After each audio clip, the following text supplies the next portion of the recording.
ఈరోజు మేము స్వేచ్ఛగా ఎవరైనా వెళ్ళండి, ప్రజాస్వామ్యం, ప్రశ్నించండి, ఆన్సర్ చేస్తాం.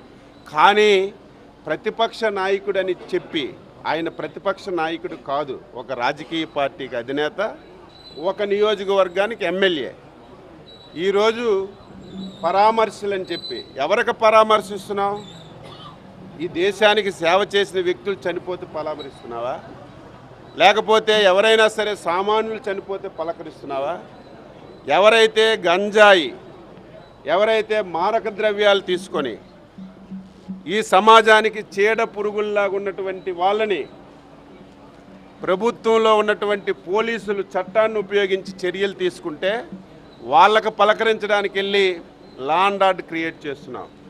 రెండవది, నీ పార్టీ గెలిస్తే డబ్బులు వస్తాయని ఆశపడి బెట్టింగులు కట్టి ప్రజలకు మోసం చేసి బెట్టింగులు అప్పులు తీర్చలేక ఆత్మహత్య చేసుకున్నటువంటి వ్యక్తులకి పరామర్శల పేరుతో వెళ్ళి ఈ రాష్ట్రంలో లా అండ్ ఆర్డర్ క్రియేట్ చేస్తామంటే ఒప్పుకునే పరిస్థితి